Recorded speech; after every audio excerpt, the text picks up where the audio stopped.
할렐루야. 오늘 함께 나누려고 하는 말씀은 신명기 12장 말씀입니다.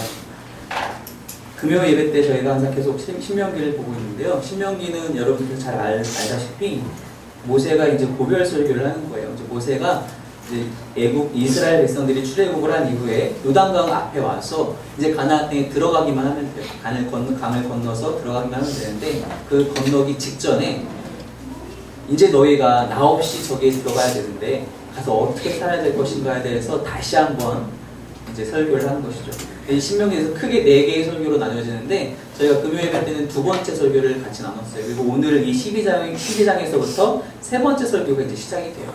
12장부터 이제 어떤 내용들이 나오게 되냐면은 신명기 5장에서 10계명이 등장을 하는데 그 10계명의 10가지 계명을 이제 하나하나 풀어서 디테일하게 설명하는 부분이 12장부터 26장까지 이야기예요.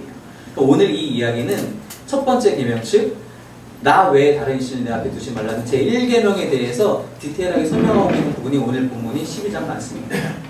근데 우리가 방금 교독하면서 봤지만 어떤 말씀들이 제일 많이 기억이 나시나요? 뭐 고기를 먹는 것 말씀 많이 나왔고, 또 제단에 가서 제사를 드리는 것에 대해서 얘기가 나왔고, 그런 이야기들이 사실 많이 나왔어요. 근데 이러한 내용들이 과연 1계명, 나 외에 다른 신을 너에게 두지 말라라는 것과 어떤 연관이 있는가? 바로 그 이야기를 오늘 같이 나누려고 합니다. 모세가 이제 이 모든 이야기를, 이 10계명을 다시 한번 풀기 위해서 이제 1절 말씀에 이렇게 이야기를 합니다. 내 조상의 하나님 여호와께서 내게 주셔서 차지하게 하신 땅에서 너희가 평생에 지켜 행할 규례와 법도는 이러하니라. 이제 이 규례와 법도를 다시 한번 설명하겠다고 얘기를 해요. 이 이전에 있었던 모세의 두 번째 설교에서도 규례와 법도라는 말은 계속해서 반복되거든요. 근데 이 규례와 법도 안에 들어가 있는 뜻이 무엇이냐면 하나님의 신실하신 의가 들어가 있어요. 즉 약속이 들어가 있다는 거예요. 이 약속의 말씀을 너희가 어떻게 지켜야 하느냐, 이제 내가 다시 한번 자세하게 알려주겠다 하면서 이제 2절부터 이야기를 하는데, 먼저 준비 작업이 필요합니다. 그 준비 작업이 바로 2절과 3절에 나와 있습니다. 한번 2절과 3절 다시 한번 읽어보겠습니다. 시작. 너희가 쫓아낼 민족들이 그들의 신들을 섬기는 곳은 높은 산이든지 작은 산이든지 푸른 나무 아래든지를 방문하고 그 모든 곳을 너희가 마땅히 파멸하며 그 제단을 헐며 주상을 깨뜨리며 아세라상을 불사르고 또 그 조각한 신상들을 찍어 그 이름을 그곳에서 멸하라. 준비 작업이 필요한데 그것이 무엇이냐면은 모든 우상들을 멸하는 것입니다. 단지 우상만 멸하는 것이 아니라 그 우상들을 섬겼던 장소까지 멸하는 거예요. 아예 기억에서 싹 지우라는 겁니다. 당연히 우상들은 존재하지 않는 것이잖아요. 가짜 신들이잖아요. 그 거짓된 것들을 다 너희 안에서 제거하라. 그 어떠한 것도 진짜가 될 수 없고 너희를 지켜줄 수 없고 너희를 축복으로 인도할 수 없으니 그 모든 거짓된 것들은 다 정리하고 그 이방인들이 섬겼던 그대로 절대로 행하지 말아라. 그것이 준비 작업입니다. 이렇게 준비 작업을 행한 이후에 그 다음에 크게 두 가지를 이야기를 해요. 4절부터 28절까지의 내용이 사실 길긴 하지만 그것 사실 두 가지에 대해서 이야기를 하고 있어요. 그 두 가지가 무엇이냐? 첫 번째는 너희가 예배를 어떻게 드려야 되는가에 대해서 이야기를 합니다. 반복되게 나오는 구절들이 있어요. 그것이 무엇이냐면 5절에 나와 있는 이야기인데요. 너희의 하나님 여호와께서 자기의 이름을 두시려고 너희 모든 지파 중에서 택하신 곳. 자, 하나님께서 직접 택하신 곳이라는 이 구절이 계속 반복돼요. 5절에도 나오고요. 7절 여호와 앞에서 예배드려라. 11절에서 택하실 그곳으로 나아가라. 계속 반복합니다. 우리가 알다시피 이제 요단강을 건너가서 성막 그리고 이후에 이제 성전은 특정한 지역에 이제 설치가 돼요. 뭐 세김이라든지 실로라든지 또 이제 성전은 예루살렘에 이제 건축이 되잖아요. 근데 모세가 지금 특정한 지명에 대해서 이야기하지 않고 하나님이 앞으로 택하실 곳이다 라고 이야기한 이유가 있다는 겁니다. 왜냐? 지리적인 위치가 중요하지 않다는 겁니다. 하나님께 예배하고 하나님께 제사 드리는 것에서 지리적인 위치가 중요한 것이 아니라 하나님이 주권적으로 선택하신 곳이 중요하다는 거예요. 성막 안에서 예배하는 것, 성전 안에서 예배하는 것이 중요하다. 이게 무엇이냐? 하나님의 임재가 있는 곳에서 예배하는 것이 중요하다는 겁니다. 하나님의 임재라고 하면 우리가 좀 추상적이잖아요. 어떻게 하나님의 임재를 우리가 이해할 것인가? 그걸 좀 더 구체적으로 이야기하면 하나님의 통치하심, 하나님의 다스리심이 있는 곳이 바로 하나님의 임재하심이 있는 곳이고 그것이 바로 하나님이 선택하신 곳이란 겁니다. 바로 하나님 나라에서 예배를 드리는 것. 그것이 바로 하나님이 명하신 첫 번째 이야기예요. 나 외에 다른 신을 두지 말라는 것은 우상만 멸하는 것이 아니라 하나님을 제대로 섬기라는 건데, 그 작업이 첫 번째 해야 될 것이 하나님이 통치하시는 곳에서 예배하는 것이라는 겁니다. 하나님이 통치하는 곳에서 예배한다는 것은 과연 무엇을 얘기할까요? 그것은 하나님의 말씀대로 예배한다는 거예요. 하나님이 명하신 대로 예배한다는 거예요. 하나님의 통치하심 안에서 예배해야 한다는 것에 대해서 신약에 와서 예수님께서 똑같이 언급을 하세요. 요한복음 4장의 말씀입니다. 우리 한번 찾아볼까요? 요한복음 4장 앞에 나와 있는데요. 같이 요한복음 4장 21절부터 24절까지의 말씀을 한 목소리 한번 읽어보겠습니다. 시작. 예수께서 이르시되 이 산에서도 말고 예루살렘에서도 말고 너희가 아버지께 예배할 때가 이르리라. 너희는 알지 못하는 것을 예배하고 우리는 아는 것을 예배하느니 이는 구원이 유대인에게서 아니라. 아버지께 참되게 예배하는 자들은 영과 진리로 예배할 때가 오나니 곧 이때라. 아버지께서는 자기에게 이렇게 예배하는 자들을 찾으시느니라. 하나님은 영이시니 예배하는 자가 영과 진리로 예배할지니라. 이 개역 한글판 성경에서는 신령과 진정으로 예배하라고 나와 있는데, 이제 개역 개정에서 영과 진리로 예배하라고 얘기를 합니다.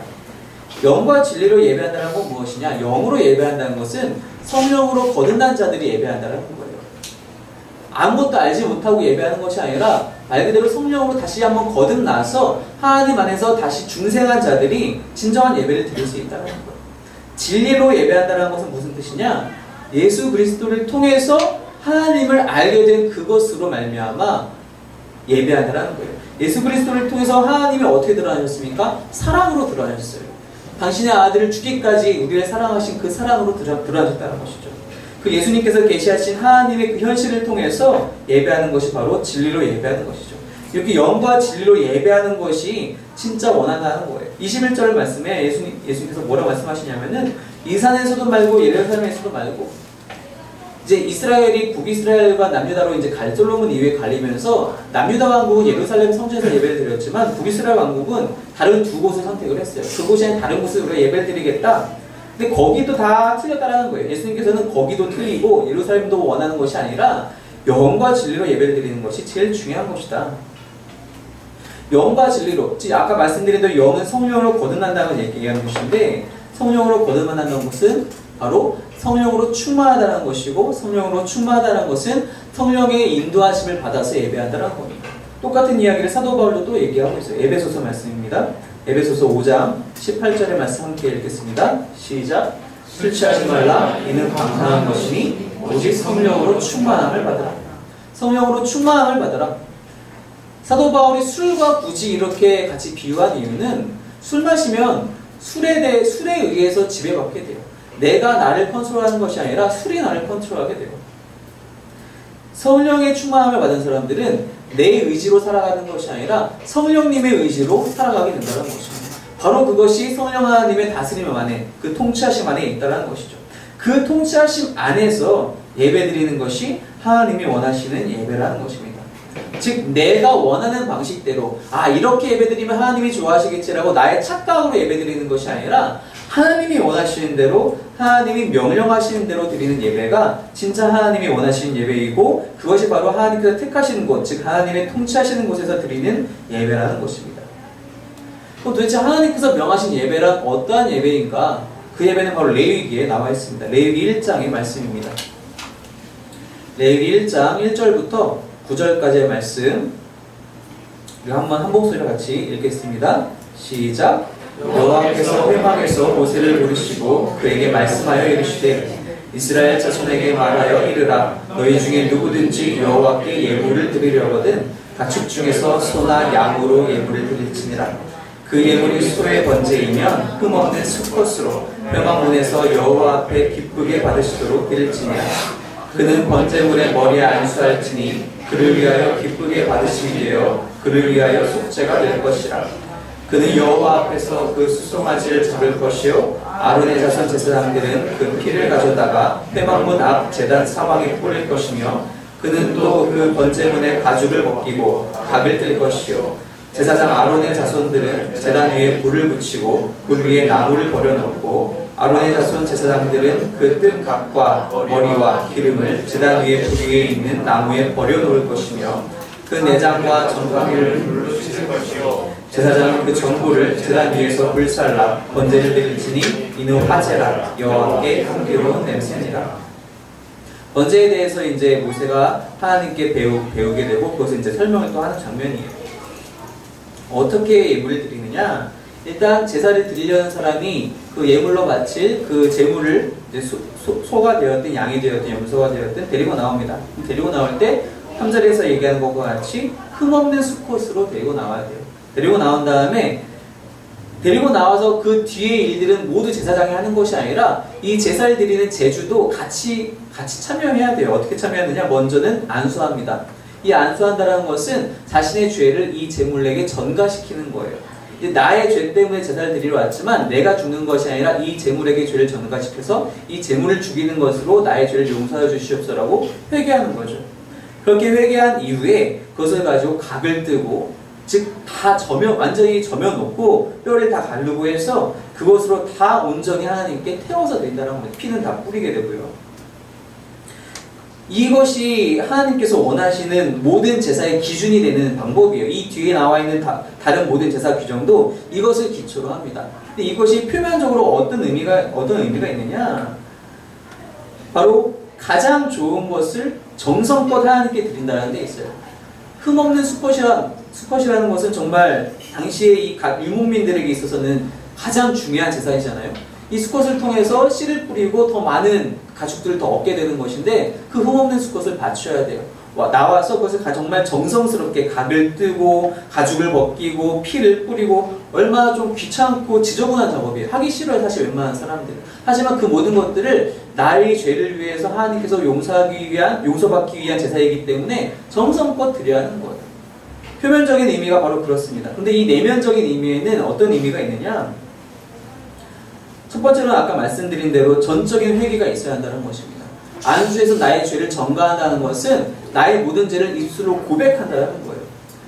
내가 입술로 고백할 때 남아있나요? 아니에요. 제주는 제사장과 같이 있어요. 제사장 앞에서 나의 모든 죄를 고백하는 거예요. 제가 이런 죄도 저었고요. 이런 죄도 저었고 정말 이렇게 추악한 죄를 다 졌습니다. 하나님 제 이 모든 죄를 용서하여 주시옵소서라고 정말 눈물로 전적으로 회개하는 겁니다. 그렇게 회개한 이후에 흠없는 수컷을 드리는데 왜 하필이면 흠없는 수컷이냐? 수컷이라는 히브리어 단어를 보면은 자카르라는 단어를 사용을 해요. 근데 이 자카르라는 단어가 수컷이라는 뜻도 있지만 또 한 가지 뜻은 무엇이냐면은 기억하다라는 단어 뜻이 있어요. 기억하다. 근데 이 두 단어가 사실 같은 어원을 갖고 있거든요. 그런데 이것을 특별히 수컷에 대해서 이야기할 때에는 그 안에 또 서술된 의미가 무엇이냐면은 부모로부터 기억된 존재라는 뜻이 있어요. 부모로부터 기억된 존재가 바로 수컷이라는 거죠. 하나님께 가장 깊이 기억된 존재는 누구일까요? 바로 예수님이십니다. 즉, 이 자카르라는 단어를 통해서 예수 그리스도가 우리를 위해서 죽으신다는 것을 이때부터 하나님은 벌써 교육시키시고 있는 거예요. 이스라엘 백성들이. 너희가 흠없는 수컷을 드리지만 이것은 바로 내 기억에 가장 깊이 담겨있는 바로 내 아들 예수 그리스도를 내가 너희를 위해서 너희의 죄를 위해서 내가 보내겠다라고 하시는 하나님의 약속이 여기에 있는 거예요. 이스라엘 백성들은 이렇게 하나님께 그 구원의 사역에 대해서 배우고 훈련받고 있는 겁니다. 바로 그런 예수 그리스도의 전적인 순종, 이 제물을 이제 온몸에 해체돼서 자기의 모든 것을 드리게 되잖아요. 그런 예수님의 전적인 순종을 통한 하나님의 전적인 은혜가 이 예배 안에 있는 거예요. 즉 진짜 하나님이 원하시는 하나님이 명하시는 방법으로의 예배란 어떤 예배냐면은 하나님 앞에 나와서 우리의 모든 것을 회개하고 그 모든 죄가 오직 예수 그리스도만으로 인해서 대속받을 수 있으며 그로 말미암아 하나님의 전적인 은혜를 우리가 체험할 수 있다는 것을 믿음으로 고백하고 감사하며 드리는 것이 바로 하나님께서 원하시는 예배라는 것입니다.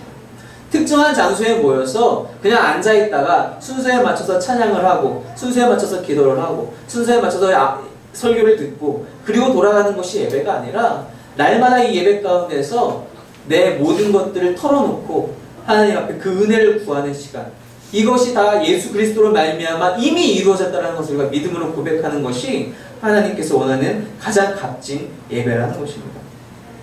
바로 이러한 예배를 통해서 하나님께서 기쁘게 받으신다는 겁니다. 이것이 바로 우리가 공동체로서 드려야 할 예배라는 것입니다. 그래서 이제 이 모세가 신명기 12장 오늘 본문에서 두 가지로 얘기해요. 4절부터 12절까지는 너희가 너희 하나님, 너희라고 얘기하면서 이스라엘 전체 공동체에 대해서 얘기를 하는 거예요. 너희가 공동체로서 이렇게 예배를 드려야 한다. 그리고 13절 이후로는 너가, 너의 하나님, 너가 어떻게, 즉 개인적으로도 어떻게 예배할지에 대해서 얘기를 해요. 물론 똑같죠. 개인적으로도 똑같이 이렇게 예배를 해야 되는데 한 가지가 더 추가됩니다. 그것이 무엇이냐? 본문 말씀 12절에 보면은 이렇게 이야기해요. 너희와 너희의 자녀와 노비와 함께 너희 하나님 여호와 앞에서 즐거워할 것이요 내 성중에는 레위인과도 그리할지니 레위인은 너희 중에 분깃이나 기업이 없음이니라. 그리고 이 말씀이 계속 반복이 돼요. 18절에서도 노비와 성중에 거주하는 레위인과 함께 먹어라. 19절에서도 레위인을 저버리지 말아라. 이러한 이야기들이 계속 반복이 됩니다. 무슨 뜻이냐? 소외된 자들에 대해서 절대로 그냥 두지 말라는 거예요. 하나님은 이 소외된 자들에 대해서 엄청난 관심을 갖고 계세요. 우리가 금요 예배 때는 이 모세의 두 번째 설교를 통해서 계속 반복적으로 얘기를 했었는데 소외된 자들에 대한 이야기가 계속 나와요. 그리고 이 12장 이후에 모든 율법에 대해서 그 율법의 근간이 소외된 자들을 향한 하나님의 사랑으로 근간이 되어 있어요. 1계명부터 10계명까지 이 소외된 자들을 한 번도 하나님께서 절대로 소외시키지 않으세요. 이들에 대한 사랑을 계속적으로 하나님께서 설명하고 피력하고 계시다는 겁니다. 노비, 당연히 소외된 자들이죠. 또 소외된 자들이 이스라엘 백성들 날마다 어떤 자들이 있었습니까? 과부가 있었고요. 고아들이 있었습니다. 그리고 레위인들도 있었습니다. 광야 시절에서 사실은 레위인들은 소외된 자들은 아니에요. 왜냐하면은 광야 시절에서는 모든 백성들이 성막 한 곳에서밖에 예배드릴 제사할 수밖에 없었기 때문에 그 제사에서 나오는 모든 제물로의 고기는 레위인들의 소유였어요. 레위인들이 그것으로 기업을 삼았거든요.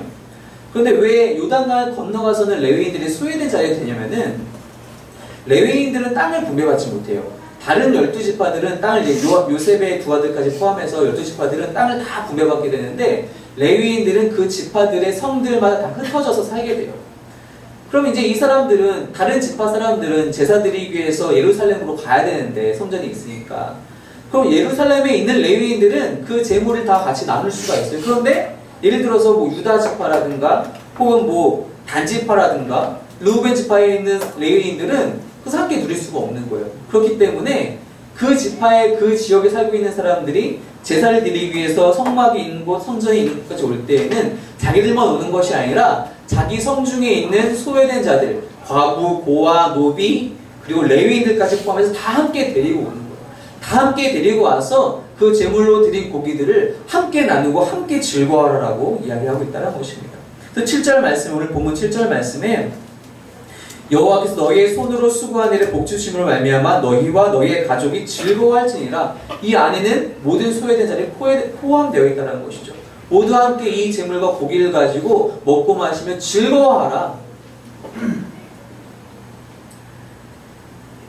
소외된 자들에 대해서 하나님이 계속적으로 이들을 절대로 그냥 두지 말고 너희가 함께 한 공동체로 섬기고 그들을 사랑하고 돌보아주라고 얘기하고 있다는 것입니다. 예수님도 똑같은 말씀을 하세요. 마태복음 25장의 말씀입니다. 마태복음 25장 40절의 말씀 함께 목소리 읽겠습니다. 시작.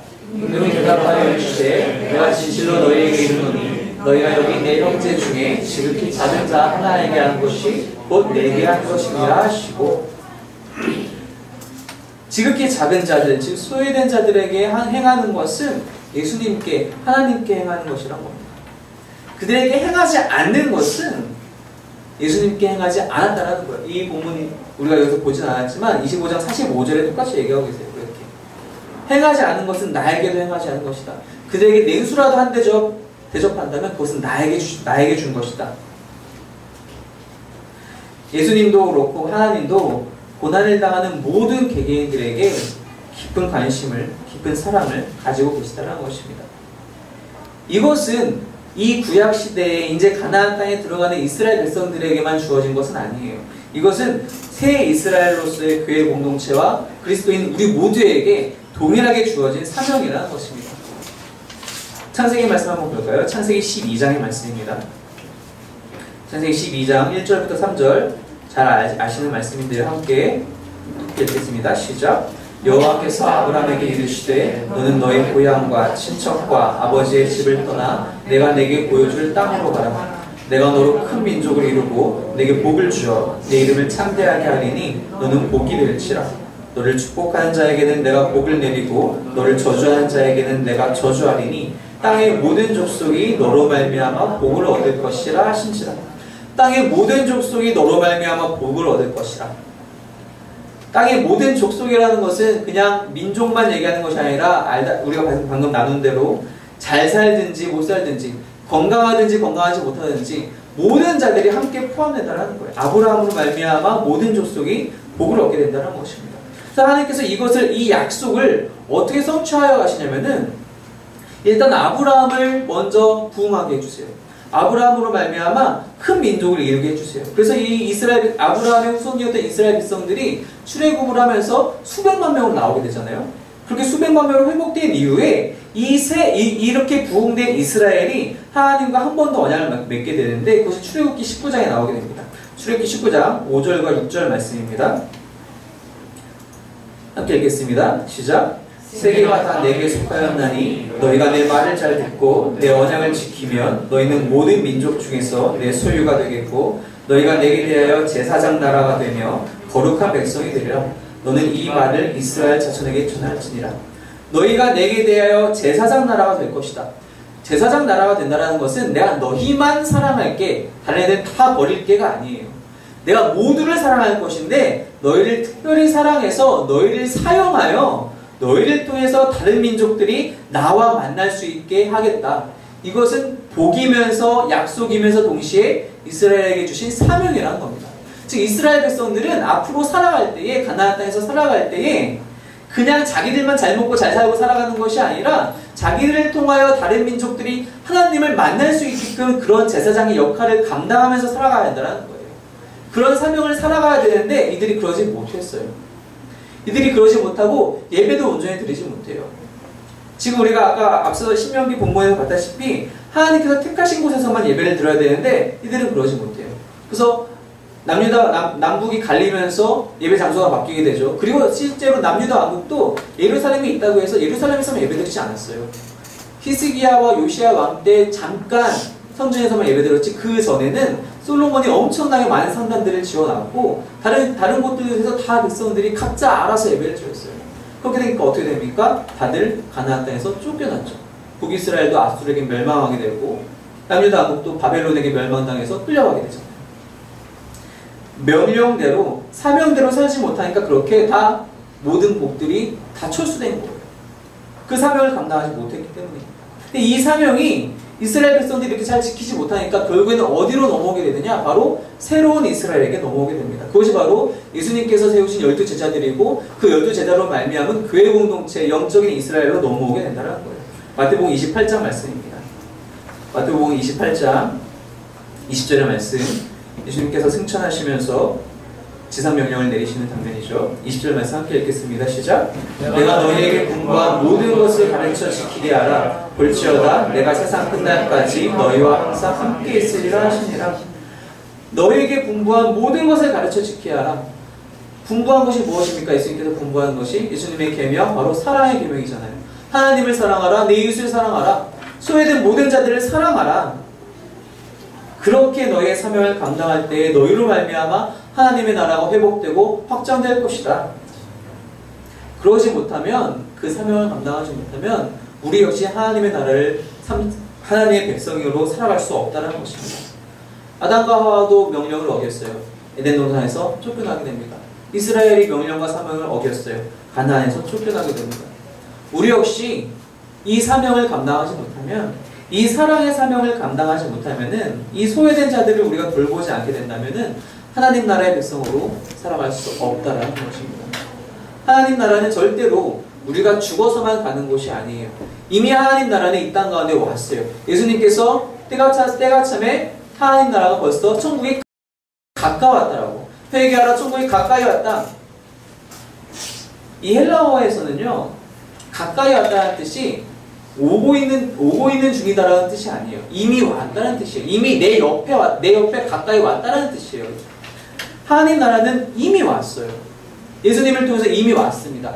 그 나라에 살 것이냐 살지 못할 것이냐는 내가 예수님의 명령을, 이 사랑의 계명을 지키느냐 지키지 않느냐에 달려있다는 것입니다. 우리가 삶의 예배라는 말을 많이 사용하는데, 삶의 예배라는 것은 절대로 큐티 15분 하고 하루에 기도 1시간 하고 이런 개인 경건 훈련으로 끝나는 것이 아니란 겁니다. 삶의 예배라는 것은 내 주위의 이웃들을 사랑하는 것, 그들을 돌보는 것, 적극적인 관심으로 액션을 취하는 것이 진짜 삶의 예배라는 것입니다. 물질의 도움이 필요한 자들이 있습니까? 주위에 도와주시기 바랍니다. 내 힘이 여력이 안 돼서 도와줄 수 없다면 정말 같이 울고 기도해 주시기 바랍니다. 건강이 부족한 자들이 있다면 그들을 위해서 기도해 주시기 바랍니다. 마음의 어려움이 소외된 자들이 있다면 찾아가셔서 위로해 주시고 한번 안아주시기 바랍니다. 바로 이것이 우리의 삶의 예배라는 것입니다. 이 예배를 우리가 공동체로, 우리가 개인의 삶에서 드리지 못한다면 우리는 하나님 백성이 아니라는 것입니다. 하나님께서 진짜 원하시는 예배, 나 외에 다른 신을 내게 두지 말라는 것은 모든 거짓된 것을 다 없이 하고 오직 하나님의 통치하심 아래에서 전적인 은혜를 구하며 오직 예수 그리스도만이 나의 모든 죄를 속죄하셨다는 것을 믿음으로 고백하고 감사함으로 공동체로 드리고 각자의 삶의 자리에서 또한 소외된 자들에게 주님의 사랑을 함께 나누면서 하나님 나라로 초대하는 것이 진짜 하나님께서 원하시는 예배라는 것을 우리가 날마다 기억해야 한다는 것입니다. 우리의 삶이 바로 그렇게 채워지길 소망합니다. 저와 여러분의 삶의 예배가, 그리고 함께 공동체로서의 예배가 하나님이 가장 기뻐하시는, 하나님이 찾으시는 그런 예배가 되기를 주님의 이름으로 축원합니다. 우리 함께 기도하면서 또 찬양하면서 고백하기 원합니다. 하나님, 나의 모든 것으로 오직 그렇게 예배하게 하여 주시옵소서. 우리에게 맡기신 사명을 우리가 늘 감당하면서, 그 사랑의 사명을 감당하면서 주님께서 쉬지 않으시듯이 우리 역시 날마다 쉬지 않고 이 사명 감당하게 하여 주시옵소서. 이렇게 찬양으로 고백하며 나가겠습니다.